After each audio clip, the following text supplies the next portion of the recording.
Well, thank you very much. It's an honor to be here. What a great place. What a great place, but more importantly, what great people. I want to thank His Royal Highness, the Crown Prince, for that incredible introduction. He's an incredible man. Known him a long time now.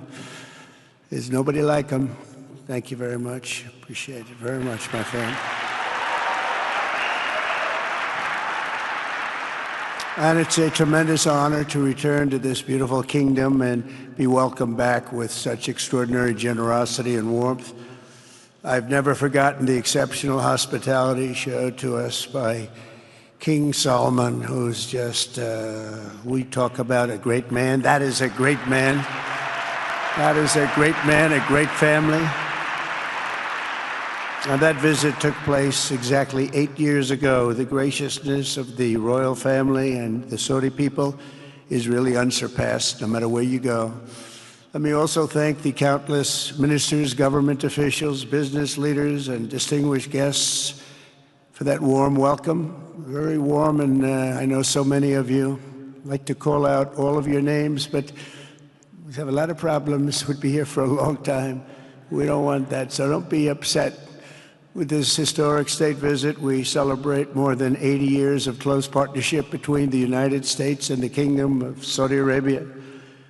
Ever since President Franklin Roosevelt met with King Solomon's father, King Abdul Aziz, aboard the USS Quincy in 1945, the U.S.-Saudi relationship has been a bedrock of security and prosperity.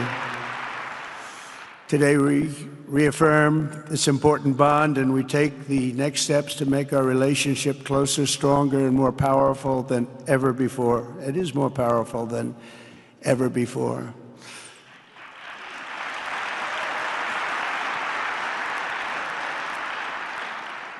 And by the way, it will remain that way. We don't go in and out like other people. It will remain that way.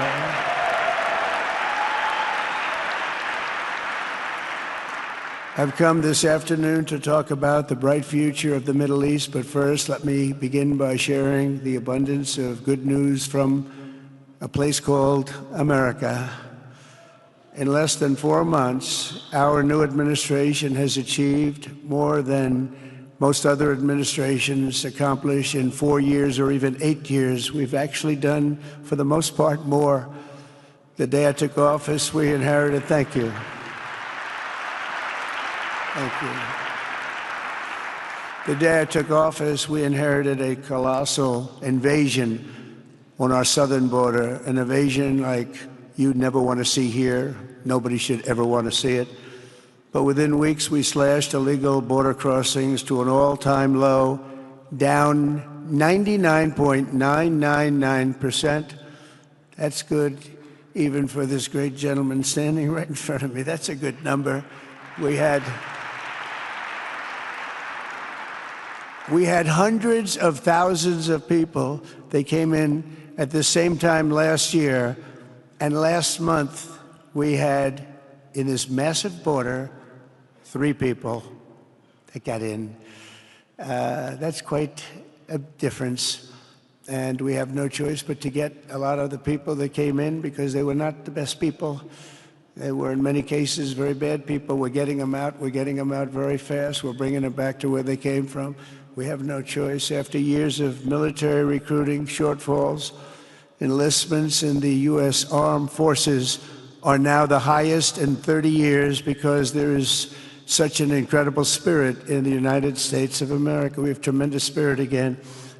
Just about a year ago, it was a big story, front page on every paper all over the world, that nobody wanted to enlist in our military, meaning we were way under enlisted. And just last week it came out that we had the strongest enlistment. They say 30 years, but probably it's maybe ever. They don't go back that far. It's the best, and that includes police officers, firemen, everything else. There's a great spirit in the United States right now. A brand new poll from Rasmussen just showed that the number of Americans who believe the nation is on the right track, they have a right track, wrong track, is now the highest in over 20 years. And it hasn't been anything like this because for many years it was the wrong track. And I can tell you for the last 4 years it was definitely the wrong track, but it's the highest it's been in many, many years. We renamed the Gulf of Mexico into the Gulf of America. That was very popular, other than perhaps with Mexico. And most importantly for the people in this room, the days of economic misery under the last administration are rapidly giving way to the greatest economy in the history of the world. We are rocking. The United States is the hottest country, with the exception of your country, I have to say, right? I'm not going to take that on. No, Mohammed, I'm not going to take that on. Wouldn't that be a terrible thing if I made that full statement? But I will not do it. You're hotter. At least as long as I'm up here, you're hotter. But groceries, gasoline, energy, and all other prices are down with no inflation. We have no inflation, and in a few short weeks, we've created 464,000 brand new jobs. Think of that. It's almost 500,000 jobs created just in a matter of weeks. We just reached a historic trade agreement with the United Kingdom, and over the weekend we reached a breakthrough agreement with China. Both outstanding deals. China's agreed. We have to get it down. We have to get the little details down. And Scott, you're going to work on that very hard, but China's agreed to open up to the United States for trade and everything else. But they have to do it, so we'll see what happens. But we had a very, very good meeting with both of those countries. We are cutting 10 old regulations for every new regulation. We're getting rid of all of the red tape that is so many, frankly, countries, as they get older, they develop a lot of red tape, and we're getting rid of it. We're getting rid of it at record levels. And I'm pleased to report that the United States Congress is on the verge of passing the largest tax cut and regulation cut in American history. We think we're in good shape to get that. And if we get that, that will be like a rocket ship for our country. In the first quarter of the year, the investment in America was up an astounding 22%. More than $10 trillion of new investments have been announced or are coming just since the election on November 5th. So think of that. In a very short period of time, we have over $10 trillion, and it could be much higher than that. Not everybody comes to the White House to have a news conference that they're going to be opening up in America, but they're all coming in at numbers that we've never seen before. If you take a look at other presidencies, they wouldn't do $1 trillion sometime in years. We did this in essentially 2 months because you have to say we got into office and they gave me about a month to clean up and fix up the Oval Office, and after that we started working. And the money is pouring in, the jobs are pouring in, the companies are pouring into our country like we've never seen before. There's never been anything like it. And we let other people tariff us into losing a lot of money and a lot of jobs, and now we're tariffing them.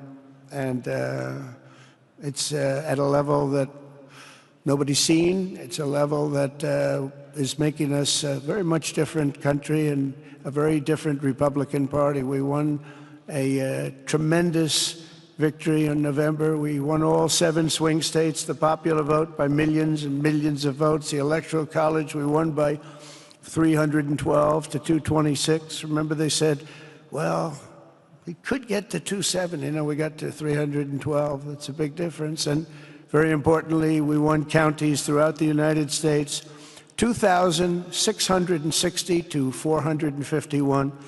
That's why when you look at a map, they're all red. The whole country is red. Red stands for Republican. From the moment on and from the moment we started, we've seen wealth that just poured and is pouring back into America. Apple is investing $500 billion. NVIDIA is investing, and I see my friend is here. Jensen, that's very good, wherever you may be. I thank you very much, because he's putting in $500 billion. TSMC is investing. Where is Jensen, by the way? Where is he? He's standing here. Where is he? I just saw that. Thank you very much, Jensen. I mean, Tim Cook isn't here, but you are. What a job you've done. He said he's got 99% of the chip market. I don't know. That's not easy to beat, but what a job you've done. Thank you. We are proud to have you in our country. You know that. Thank you for the investment. TSMC is investing $200 billion, and with this trip, we're adding over $1 trillion more in terms of investment into our country and buying our products. And, you know, nobody makes military equipment like us. We have the best military equipment, the best missiles, the best rockets, the best everything. Best submarines, by the way, most lethal weapon in the world. In addition to purchases of $142 billion of American-made military equipment by our great Saudi partners, the largest ever. This week there are multi-billion-dollar commercial deals with Amazon, Oracle, AMD, they're all here, Uber, Qualcomm, Johnson & Johnson, and many, many more.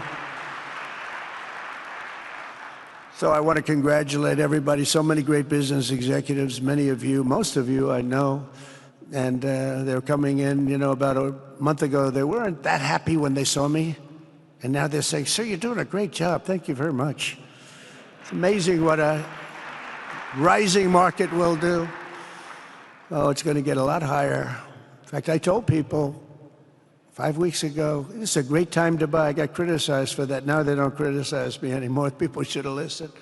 But it's going to go a lot higher. You see, we've never had anything like this happen. It's an explosion of investment and jobs, and great companies are coming in. Never seen anything like it. There's no better place to make a future or make a fortune, or do anything, frankly, than what we have in the United States of America under a certain President, Donald J. Trump. I have the right attitude. I have the same attitude that the people in the front row, second row, third row have. As you get back, perhaps they start to wane a little bit in terms of their view. But they understand, and we're doing what a lot of smart people would do. And we're not necessarily being politically correct. You saw what we did yesterday with health care. We've cut our health care by 50 to 90%. You're going to see drugs and pharmaceuticals come down at numbers that nobody has ever seen. And drugs, pharmaceuticals, we think will be dropping. And it'll be a redistribution of costs with other nations, which really took advantage of a very nice group of people that ran our country. But not only is this a time of incredible excitement in the United States, it's also an exhilarating period right here in the Arabian Peninsula. Beautiful place, by the way, beautiful place. Exactly. Thank you.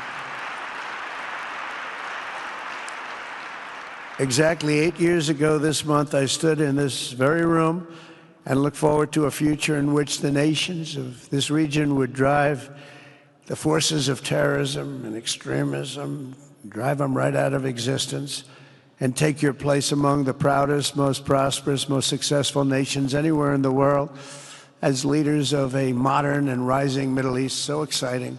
So exciting. Mohammed, you sleep at night? How do you sleep? Huh? Just thinking.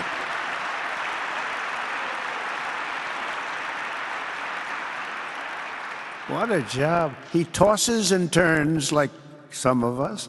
Tosses and turns all night. How do I make it even better all night? It's the ones that don't toss and turn. They're the ones that will never take you to the promised land, won't they? But you have done some job. True.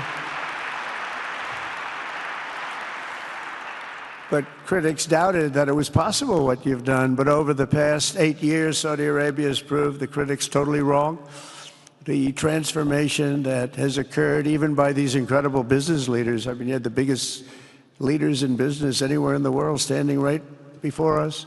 But the transformation that has occurred under the leadership of King Salman and Crown Prince Mohammed has been truly extraordinary. Such a thing has, I don't think, ever happened before. I've never seen anything at that scale happen before.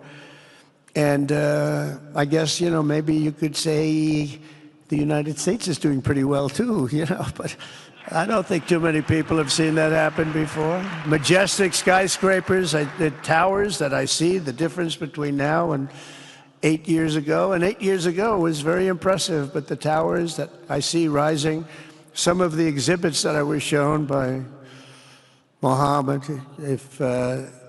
what I've seen there is just an amazing, it's an amazing process, amazing genius of so many people, architecture, but I have a feeling I know where many of those ideas came from.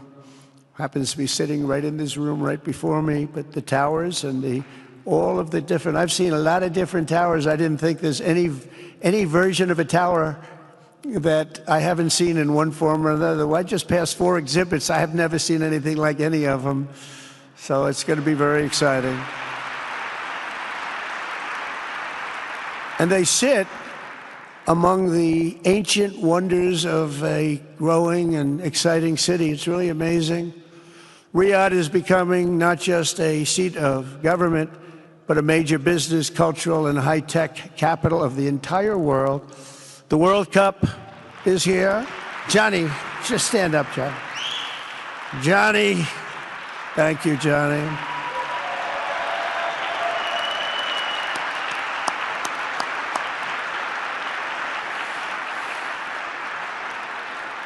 Great job, Johnny, great job. But the World Cup and the World Expo will soon be coming here, just like the World Cup is coming to the United States. It's going to be really exciting next year.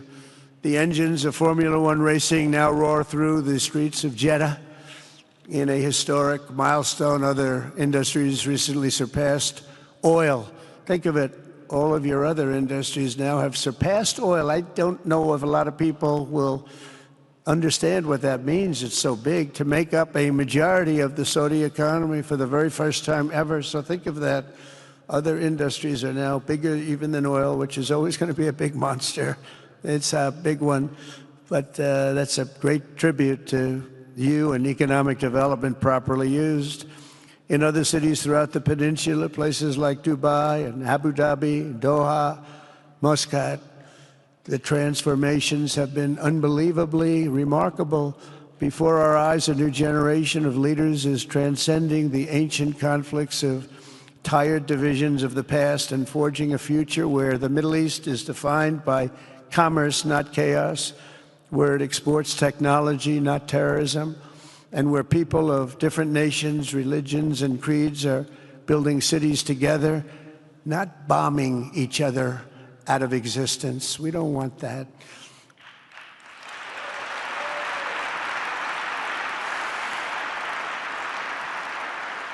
And it's crucial for the wider world to note this great transformation has not come from Western interventionists or flying people in beautiful planes giving you lectures on how to live and how to govern your own affairs. No, the gleaming marvels of Riyadh and Abu Dhabi were not created by the so-called nation builders, neocons, or liberal nonprofits like those who spent trillions and trillions of dollars failing to develop Kabul, Baghdad, so many other cities. Instead, the birth of a modern Middle East has been brought by the people of the region themselves, the people that are right here, the people that have lived here all their lives, developing your own sovereign countries, pursuing your own unique visions and charting your own destinies in your own way. It's really incredible what you've done.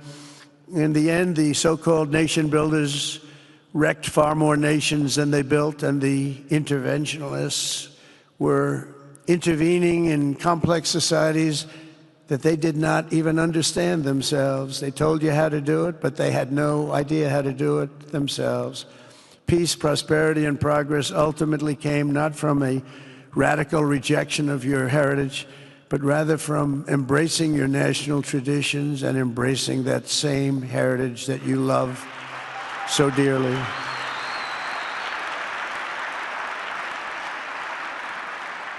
And it's something only you could do. You achieved a modern miracle, the Arabian way. That's a good way.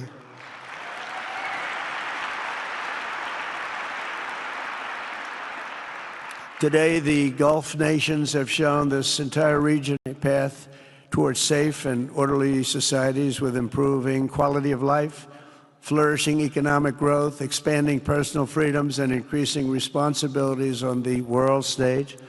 After so many decades of conflict, finally it is within our grasp to reach the future that generations before us could only dream about, a land of peace, safety, harmony, opportunity, innovation, and achievement right here in the Middle East. So beautiful. It's such a beautiful thing that's happening. I guess, the people that are here can't even really appreciate it because you see it happening, and it's when you come to a place that you haven't seen in 5 years or 10 years or 20 years that it's even more incredible. When I left office just over 4 years ago, that future seemed almost impossible, what you've done. Together we had obliterated the killers of ISIS. We wiped them out, terminated its founder and leader, al-Baghdadi. We had healed the divide in the Gulf Cooperation Council, it's a very big deal, and united the nations of the region to stand against the enemies of all civilization. We'd imposed unprecedented sanctions on Iran and starved the regime of resources to fund terror. They were unable to fund anything because they had no money left. They had no money. But the new administration came in and let them have a lot of money, and you saw what happened. It was not money well spent.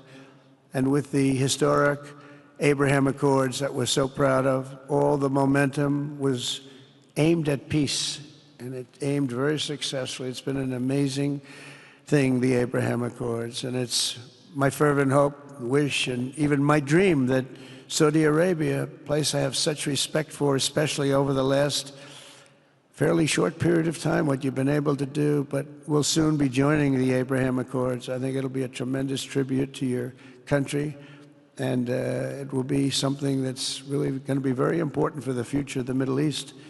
I took a risk in doing them, and they've been an absolute bonanza for the countries that have joined. The Biden administration did nothing for 4 years. We would have had it filled out.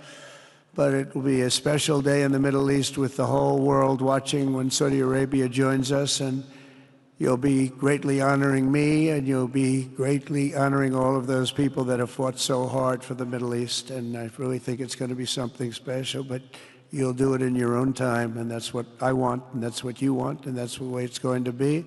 When I left office, the only thing still standing between this region and its unbelievable potential was a small group of rogue actors and violent thugs seeking constantly to drag the Middle East backward and into havoc, mayhem, and indeed into war. Unfortunately, instead of confronting these destructive forces, the last U.S. administration chose to enrich them and empower them and give them billions and billions of dollars. The Biden administration, the worst administration in the history of our country, by the way, spurned our most trusted and long-standing Gulf partners, and I can say partners worldwide, one of our great, great partners, no matter who we look to, and we have great partners in the world, but we have none stronger and nobody like the gentleman that's right before me. He's your greatest representative, greatest representative.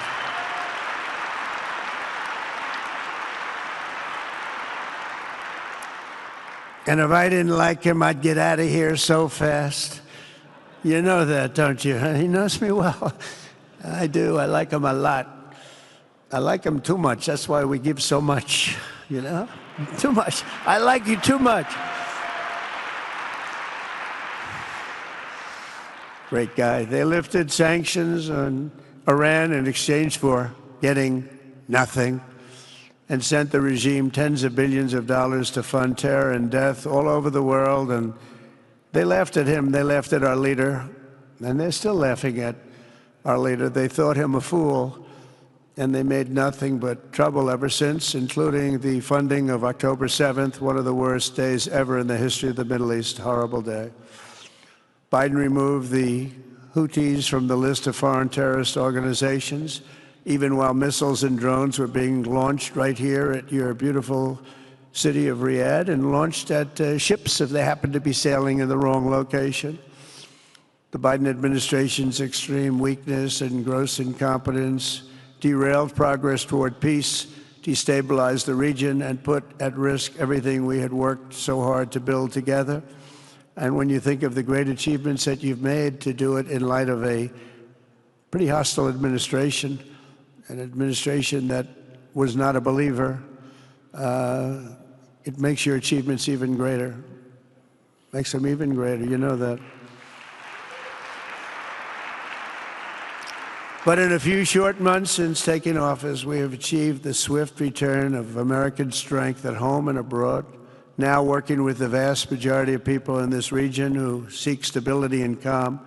Our task is to unify against the few agents of chaos and terror that are left and that are holding hostage the dreams of millions and millions of great people.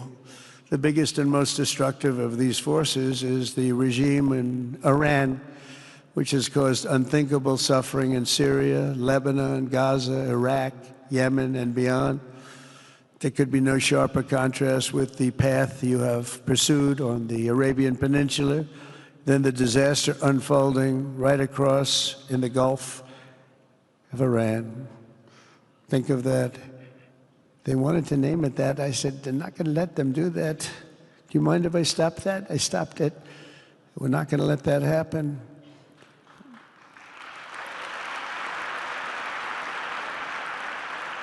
While you have been constructing the world's tallest skyscrapers in Jeddah and Dubai, Tehran's 1979 landmarks are collapsing into rubble and dust. They had it going for a little while under a much different system, but those buildings are largely falling apart, falling down, while you're building some of the world's biggest and most incredible infrastructure projects.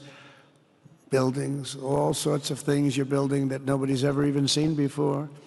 Iran's decades of neglect and mismanagement have left the country plagued by rolling blackouts lasting for hours a day. All the time you hear about it. While your skill has turned dry deserts into fertile farmland, Iran's leaders have managed to turn green farmland into dry deserts as their corrupt water mafia, it's called it the water mafia, causes droughts and empty riverbeds. They get rich, but they don't let the people have any of it. And then, of course, there's the key difference at the root of it all. While the Arab states have focused on becoming pillars of regional stability and world commerce, Iran's leaders have focused on stealing their people's wealth to fund terror and bloodshed abroad. Most tragic of all, they have dragged down an entire region with them. Countless lives were lost in the Iranian effort to maintain a crumbling regime in Syria. Look at what happened with Syria. In Lebanon, their Hezbollah proxies have pillaged the hopes of a nation whose capital, Beirut, was once called the Paris of the Middle East. Can you imagine? All of this misery and so much more was entirely avoidable, absolutely avoidable, and Mohammed knew that. He knew that. Smart people knew that. If only the Iranian regime had focused on building their nation up instead of tearing the region down. Yet I'm here today not merely to condemn the past chaos of Iran's leaders, but to offer them a new path and a much better path toward a far better and more hopeful future. As I've shown repeatedly, I am willing to end past conflicts and forge new partnerships for a better and more stable world, even if our differences may be very profound, which obviously they are in the case of Iran. I have never believed in having permanent enemies. I am different than a lot of people think. I don't like permanent enemies, but sometimes you need enemies to do the job, and you have to do it right. Enemies get you motivated. In fact, some of the closest friends of the United States of America are nations we fought wars against in generations past, and now they're our friends and our allies. I want to make a deal with Iran. If I can make a deal with Iran, I'll be very happy if we're going to make your region and the world a safer place. But if Iran's leadership rejects this olive branch and continues to attack their neighbors, then we will have no choice but to inflict massive, maximum pressure drive Iranian oil exports to zero like I did before. If you know that, they were a virtually bankrupt country because of what I did. They had no money for terror. They had no money for Hamas or Hezbollah, and take all action required to stop the regime from ever having a nuclear weapon. Iran will never have a nuclear weapon.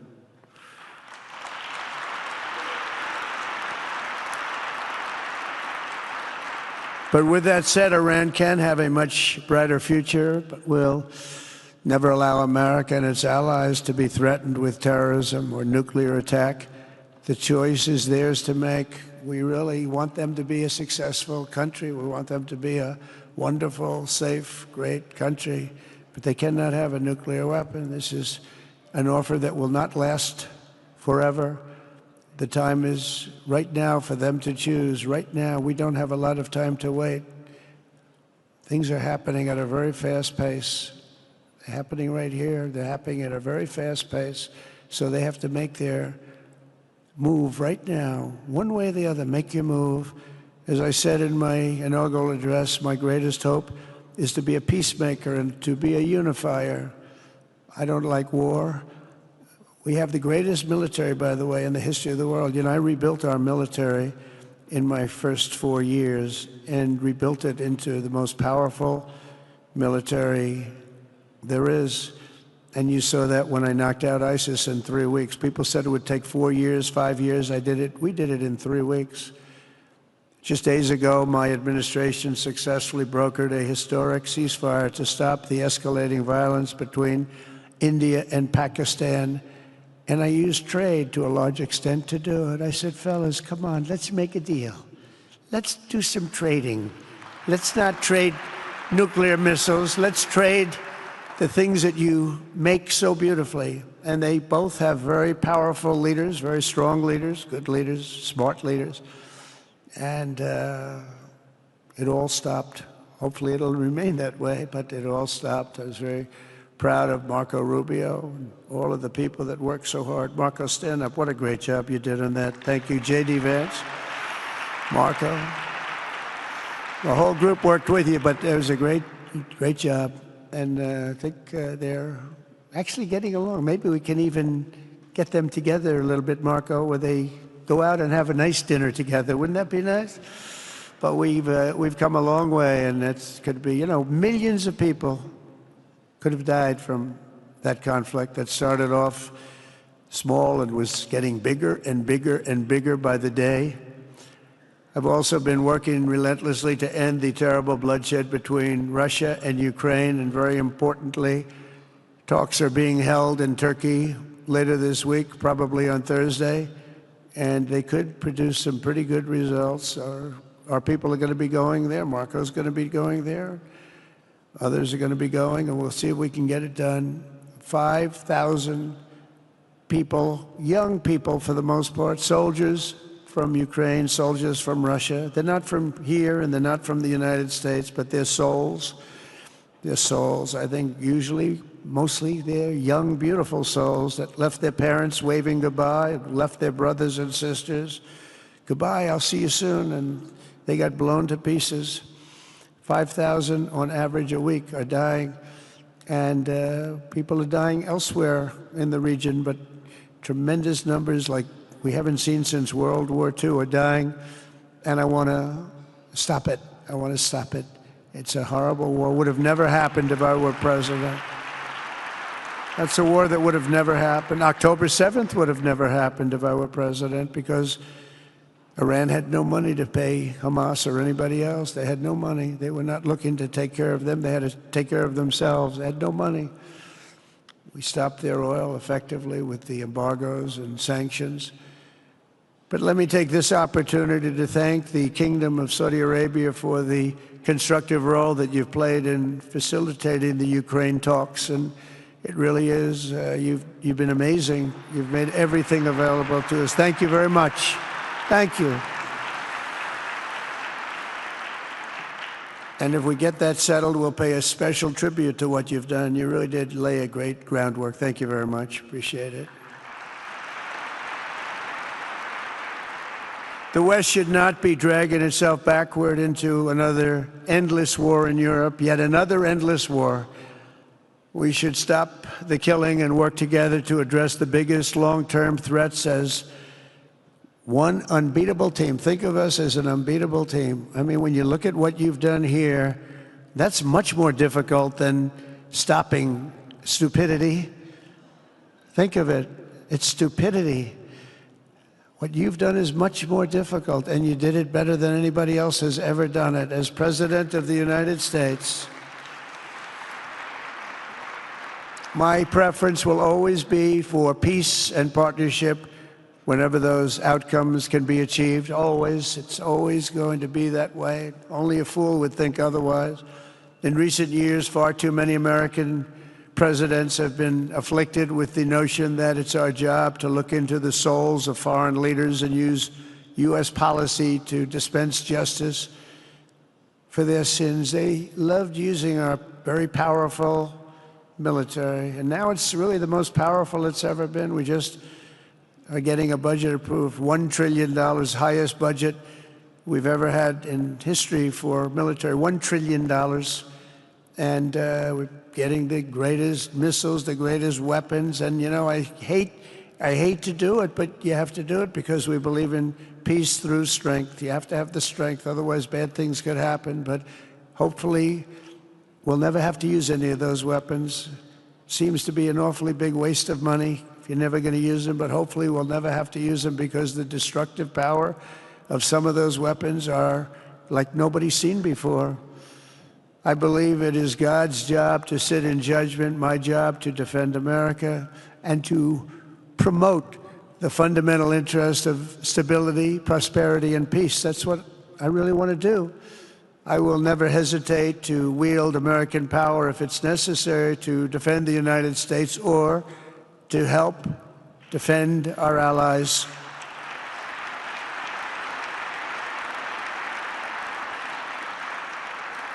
And there will be no mercy for any foe who tries to do us or them harm. We will have no mercy. They understand that. That's why I've been pretty lucky. A lot of people think, you know, he's looking to fight. He's looking to fight, and things get settled. It's an amazing thing when they really think you mean it. But we do. We have the greatest military, the strongest military, stronger than any. Nobody's even close. We have the best weapons in the world. But we don't want to use them. If you threaten America or our partners, however, then you'll be faced with overwhelming strength and devastating force. We have things that you don't even know about, you don't hear about, and if you did, you'd say, wow. In recent weeks, following repeated attacks on American ships and freedom of navigation in the Red Sea, the United States military launched more than 1,100 strikes on the Houthis in Yemen. As a result, the Houthis agreed to stop. They said, we don't want this anymore. It's the first time you've heard that from them, too. They're tough. They're fighters. But just days ago, we were asked to cease targeting commercial. They were not going to be targeting commercial ships in any way, shape, or form, or anything American. And they were very happy that we stopped. But we had 52 days of thunder and lightning like they've never seen before. This was a swift, ferocious, decisive, and extremely successful use of military force. Not that we wanted to do it, but they were shooting down ships. They were shooting at you. They were shooting at Saudi Arabia. We don't want them shooting at Saudi Arabia, if that's okay. So we hit them hard. We got what we came for, and then we got out. Since January 20th, the U.S. military has terminated 83 terrorist leaders operating across Iraq, Syria, and Somalia, including ISIS's #2 global leader. You read about that just recently. With the help of Pakistan, we apprehended the ISIS terrorists responsible for the attack on 13 American service members at Abbey Gate, that horrible, horrible disaster. During this Afghanistan withdrawal, you know, that's another thing that we don't even think about so much anymore. 13 died, but 42 were horribly wounded. But hundreds of people died overall, because I count the people on the other side. Hundreds of people just grossly incompetent. It's probably why Putin decided to go into Ukraine, something he never would have done if I were president. But we wouldn't have had Ukraine, Russia if I were president.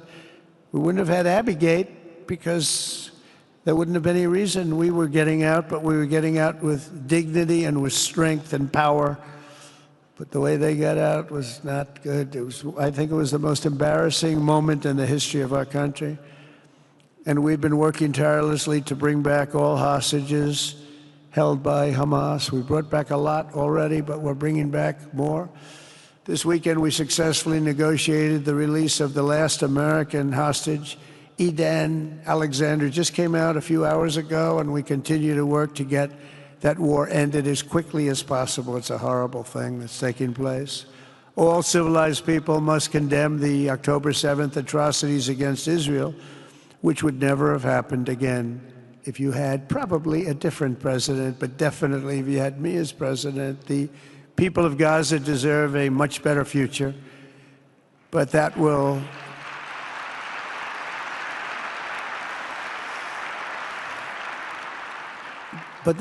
or can not occur as long as their leaders choose to kidnap, torture, and target innocent men, women, and children for political ends. The way those people are treated in Gaza, there's not a place in the world where people are treated so badly. It's horrible. After years of suffering, two of the nations most ravaged by terror are finally beginning to end their long nightmares under the new generation of leaders. In Lebanon, where a friend of mine has just become the ambassador. He's going to be great. I said, you know, that could be a very dangerous job. He said, I was born there. I'm Lebanese. I love that country. I said, but it's very dangerous. You know, this is a friend of mine from New York. I said, but it's very dangerous. Are you sure you want to do it? I never thought of him as being a warrior, but he is a warrior. He loves his country. He said, if I'm injured or die, I'm dying for a country that I love. He grew up there. It's horrible what's happened in Lebanon, but you have a great ambassador, I can tell you that. In Lebanon, which has been endlessly victimized by Hezbollah and their sponsor, Iran, a new president and prime minister have brought the first real chance in decades for a more productive partnership with the United States, and we're going to work with their new ambassador and everybody else, Marco, and we're going to see if we can really help them out and let them get over that very high grid that they're going to have to get over.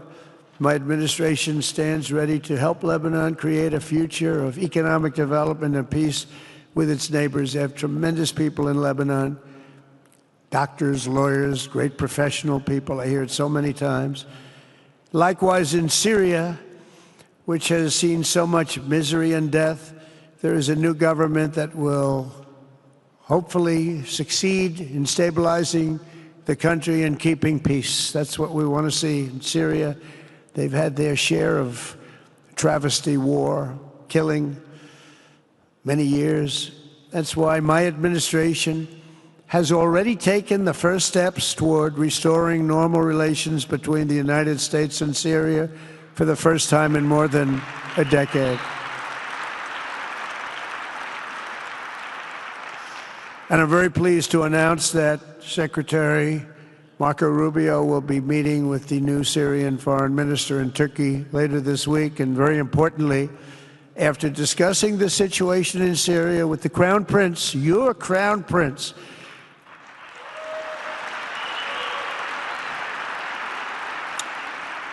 and also with President Erdogan of Turkey, who called me the other day and asked for a very similar thing, among others, and friends of mine, people that I have a lot of respect for in the Middle East, I will be ordering the cessation of sanctions against Syria in order to give them a chance at greatness.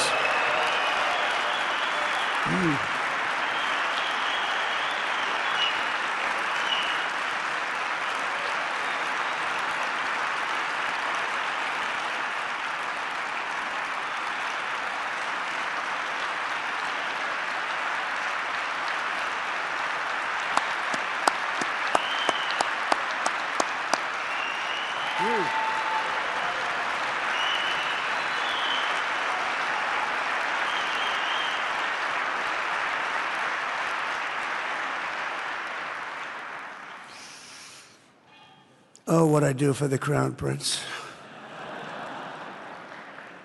The sanctions were brutal and crippling and served as an important, really an important function, nevertheless, at the time. But now it's their time to shine. It's their time to shine. We're taking them all off, and they're going to have, I think they're going to have, based on the people and the spirit and everything else that I'm hearing about.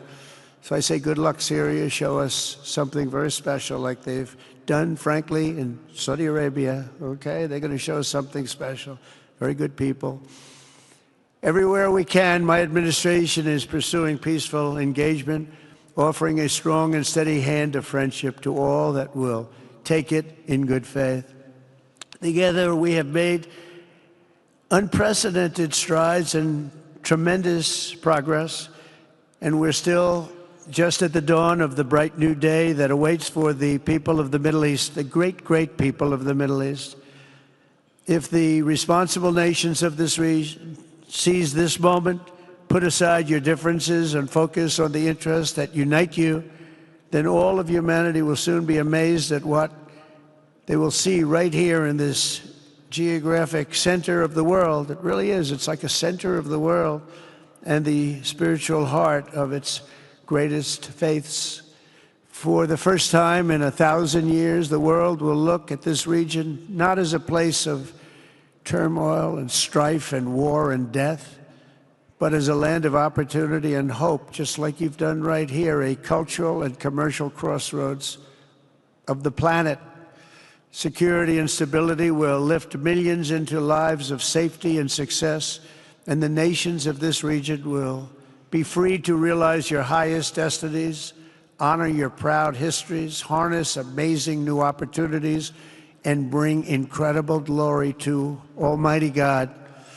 People will come from all over the globe to be inspired by the cities you build, the businesses you create, the technologies you invent, and the beauty, talent, and potential you unleash right in the hearts of your citizens. Each of you will be able to take tremendous pride in the legacy you will leave to your children, because you will have given them the ultimate blessings of prosperity and peace. So important. In the United States, we've launched the golden age of America. It's the golden age. We see it. We see it with all that money, trillions and trillions of dollars pouring in, hundreds of thousands of jobs coming in with it. And with the help of the people of the Middle East, the people in this room, partners throughout the region, the golden age of the Middle East can proceed right alongside of us. We will work together. We will be together. We will succeed together. We will win together. And we will always be friends.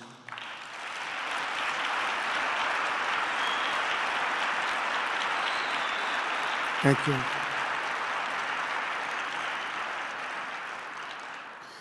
So, Mohammed, I want to thank you again very much for having me. And as a representative of what I think is the greatest nation in the world, we are with you all the way, and you have a tremendous future. Thank you very much.